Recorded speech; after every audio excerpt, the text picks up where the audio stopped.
Hello everyone, it's Ryan from Infinite MTG, and today I want to go through with you all the infinite combos in Dominaria. So let's start with all the combos in Standard. First up, we have a way to create infinite combat steps. Now this works using the card Helm of the Host, which costs 4 generic mana. It's a legendary artifact equipment, and it says, at the beginning of combat on your turn, create a token that's a copy of equipped creature, except the token isn't legendary if equipped creature is legendary, and that token gains haste. It's got an equip cost of 5. Now when we combine this with Combat Celebrant, which costs 2 and a red, and says, if Combat Celebrant hasn't been exerted this turn, you may exert it as it attacks. When you do, untap all other creatures you control, and after this phase there's an additional combat phase. The way this works, we equip Combat Celebrant with Helm of the Host. We create a token that's a copy of Combat Celebrant, swing with the token, exerting it, we get an additional combat. Beginning of the additional combat, we get another token that's a copy, swing with that, exert it, additional combat, repeat this infinite times, and 9 out of 10 times we'll win the game using this combo. It's a really nice combo. Next up, we've got my personal favourite standard legal combo, although it is a bit more convoluted. It requires 4 cards and a 5th card if we want to win the game. The first of those cards is Squee the Immortal, which costs 1 and 2 red. It's a legendary creature goblin, and it says, you may cast Squee the Immortal from your graveyard or from exile, and it's a 2/1. Skirk Prospector costs a single red. It says, sacrifice a goblin, add red to your mana pool, and it's a 1/1. Third card in the combo is Goblin Warchief, which costs 1 and 2 red. Goblin spells you cast cost 1 less to cast, goblins you control have haste. And the final card is Pitiless Plunderer, which costs 3 and a black, and it says whenever another creature you control dies, create a colourless treasure artifact token with tap, sacrifice this artifact, add 1 mana of any colour to your mana pool. So the way this works, we sacrifice Squee to the Skirk Prospector. This triggers Pitiless Plunderer, creating a treasure. We sack the treasure for red. We now have 2 red. Because of Goblin Warchief, Squee costs 1 less to cast, so we use the 2 red to cast Squee. We can get infinite death triggers, infinite ETB triggers, and infinite calf triggers.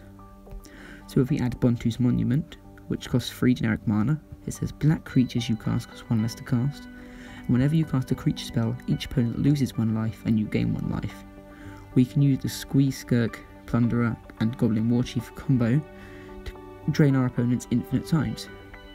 We could also use a Ketcha's Monument and create infinite 1/1 White Warriors, or we could use Mausoleum Harpy, create an infinitely large harpy with flying. Next up, we've got an infinite mana combo. This one's a little bit confusing, and it requires 2 cards called Mox Amber. Mox Amber is a 0-cost legendary artifact with tap, add 1 mana of any colour to your mana pool, as long as you have a legendary creature or planeswalker within those colours. We also have a single copy of Tashar, Ancestor's Apostle, which costs 3 and a white. It's a legendary creature, bird cleric. It has flying, and whenever you cast a historic spell, return target creature card with converted mana cost 3 or less from your graveyard to the battlefield. It's a 2/2. The next card in the combo is Aviary Mechanic, which costs 1 and a white, so its CMC is less than 3. It's a Dwarf Artificer, and when it enters the battlefield, return another permanent you control to its owner's hand. And the final card we need is your Henny or any free sacrifice outlet.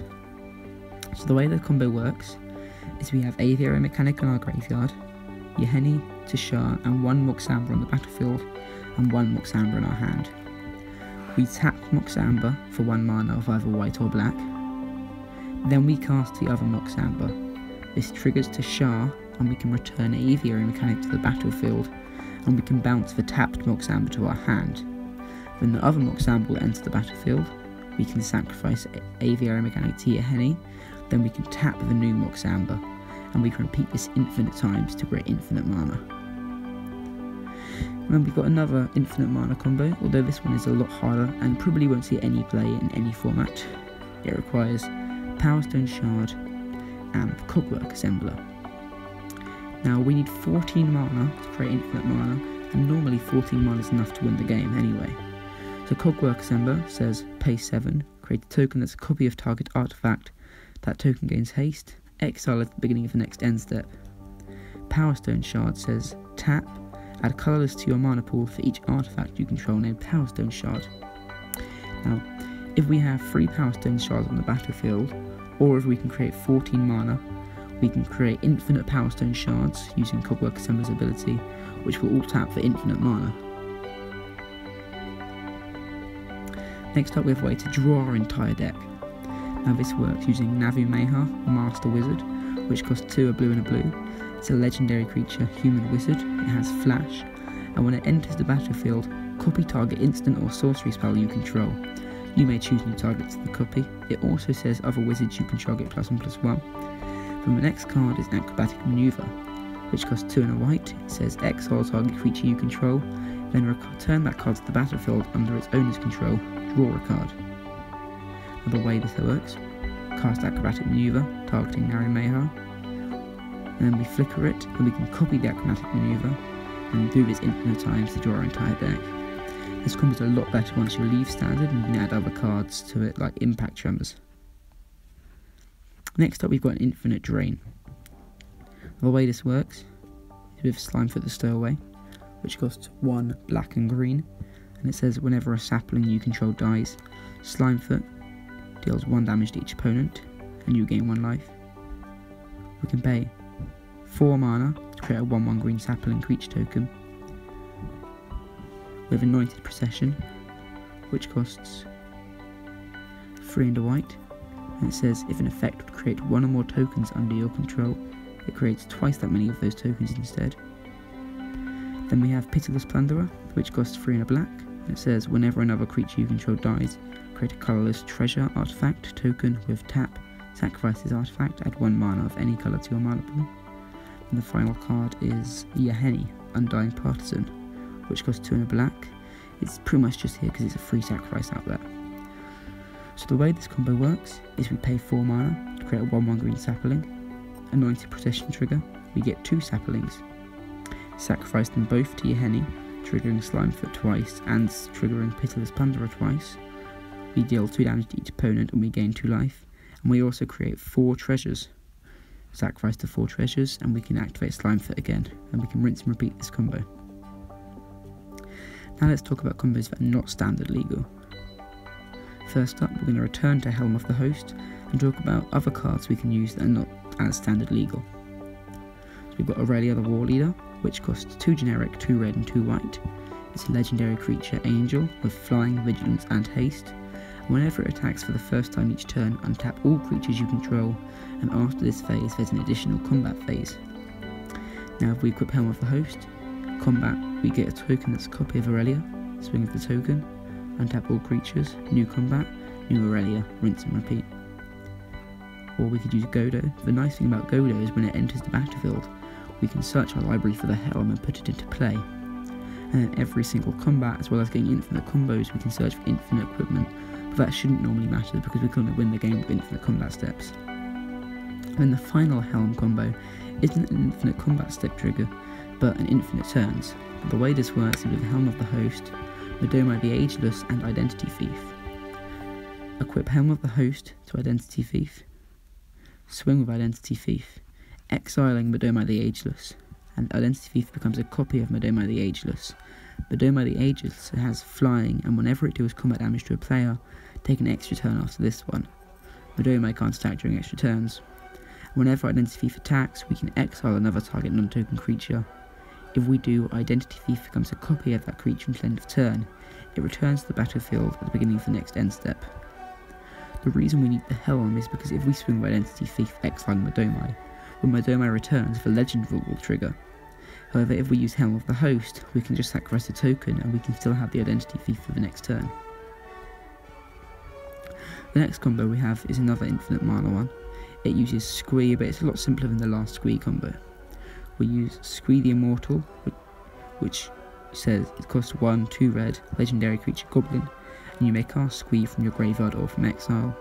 And it also uses Food Chain, which costs 2 and a green, and we can remove a creature we control from the game or exile a creature to add X mana of any colour to our mana pool, where X is the removed creature's converted mana cost +1. This mana may only be used to cast creature spells. So we exile Squee, adding 4 to our mana pool, use 3 of it to cast Squee, and we can do this infinite times. Next up, we can generate infinite tokens. And the way this works is we have Slimefoot the Stowaway, which costs 1 black-green whenever a sapling dies. Slimefoot drains each opponent for 1, and we can pay 4 to create sapling. We have Intruder Alarm. Intruder Alarm costs 2 and a blue, and it says creatures do not untap during their controller's untap phases. Whenever any creature comes into play, untap all creatures. And then any 4 mana dogs. I've chosen Finton Elves, Dryad Arbor, Elvish Mystic, and Llanowar Elves. So the way the combo works is we tap our 4 mana dorks to trigger Slimefoot, creating a 1/1 green sapling. The sapling comes into play and untaps our mana dorks. We can do this infinite times. Now we can do the same combo but replace the mana dorks with a Living Plane. Living Plane costs 2 and 2 green, and it says treat all lands in play as both lands and 1/1 creatures. The way this works is we tap our lands, create a sapling, and this untaps our lands because Living Plane makes our lands creatures. Now the next Slimefoot combo is an infinite drain combo. We use Ashnod's Altar, which costs 3. It says sacrifice a creature, add 2 to your mana pool. And we use Parallel Lives, which costs 3 and a blue, 3 and a green. And it says if an effect would put 1 or more tokens onto the battlefield under your control, it puts twice that many of those tokens onto the battlefield instead. It's like Anointed Possession but in green. So we pay 4 to create a 1/1 green sapling. Parallel Lives triggers, we get 2 saplings. We sacrifice both of them to Ashnod's Altar, adding 4 to our mana pool, and triggering Slimefoot twice. We can use that 4 mana to create another 1/1 green sapling creature token. Parallel Lives make it into 2, and we can do this infinite times. The next combo we have is an infinite combat step combo, except it doesn't require Helm of the Host. Instead, we use Grand Warlord Rada, which costs 2, a red and a green. It's a legendary creature Elf Warrior with haste, and whenever 1 or more creatures I control attack, add that much mana in any combination of red and green. Until end of turn, you don't lose this mana as steps and phases end. When we combine this with Hellkite Charger, which costs 4, a red and a red, it's a creature dragon with flying and haste. And whenever Hellkite Charger attacks, you may pay 5 red. If you do, untap all attacking creatures, and after this phase, there's additional combat phase. Now we do need another 5 or 6 creatures. We swing with them all, add 7 to our mana pool, pay the 7 to use Hellkite Charger's ability, and tapping all our creatures, and we can do this infinite times. Next up, we're doing Narumehar again, but as I said earlier, Narumehar Acrobatic Maneuver, it works a lot better with Impact Tremors. Impact Tremors says whenever a creature enters under your control, it deals 1 damage to each opponent. So we draw our entire deck, and we can deal that much damage to each opponent. Now, the best of Narumehar combo is an infinite null combo with Narumehar, Ghostly Flicker, which costs 2 and a blue, and it says exile 2 target artifact creatures and or lands you control, then return those cards to the battlefield under your control. Since we exile Narumehar and Homrad Explorer, which costs 3 and a blue, and it says when it enters the battlefield, target player puts the top 4 cards of their library into their graveyard. So we can cast Narumehar, copying the Ghostly Flicker, exiling both Narumehar and Homrad Explorer, returning them to the battlefield, copying Ghostly Flicker again, rinse and repeat. This will trigger Homrad Explorer's ETB of milling target player for 4. Next up we've got another infinite mana combo. This one requires Zerhed, the Djinn of the Lamp, which normally costs 4 and a blue, but you can pay 3 and a blue and tap an untapped artifact we control rather than pay its mana cost. Then we had 3 mana rocks, Soul Ring, which costs 1, taps for 2 mana, Commander's Sphere, which costs 3, it can tap for blue, then we can sack it to draw a card, and Basalt Monolith, which costs 3 and it doesn't untap during our untap step, but it taps for 3 mana. Then if we had Paradox Engine, which says whenever we cast a spell, untap all non-land permanents we control, and Cloudstone Curio, which says whenever a non-artifact permanent comes into play under our control, return another permanent I control which is permanent with it to its owner's hand. So we pay 4 using Commander's Sphere and Basalt Monolith, and tap the Cloudstone Curio to cast Zahid, Djinn of the Lamp. This triggers Paradox Engine, untapping all of our non-land permanents, and it also triggers Cloudstone Curio, so we can bounce Zahid to our hand again. If we tap the Soul Ring, we're going to be doing 2 mana every single time we do this. Now the next combo it creates infinite tokens. The way we do this is with Whisper, Blood Liturgist, which costs 3 and a black. We can tap it, sacrifice 2 creatures, and return target creature card from our graveyard to the battlefield. It's a 2/2. Then we get Intruder Alarm, which costs 2 and a blue. It says creatures do not untap during their controller's untap phases. Whenever any creature comes into play, untap all creatures. And then any card that will enter the battlefield and create 3 or more tokens. So we can use Mere Battlesphere, where it enters to create 4 tokens. We tap, sack the Mere Battlesphere and a token to return anything to the battlefield. Then we tap, sack 2 Mere to return Mere Battlefield to the battleground. Rinse and repeat. Or we could use Abhorrent Overlord, or we could use Marionette Master. With Marionette Master we win the game, because those servos hitting the battlefield deals 1 damage to each opponent. And then Siege Gang Commander will create 3/1 red goblins, and it works that way as well. So that's it for all the infinite combos I've noticed in Dominaria. If you've noticed any, please comment down below. Please like, subscribe, and check out my Instagram, InfiniteMTG. Thank you for watching.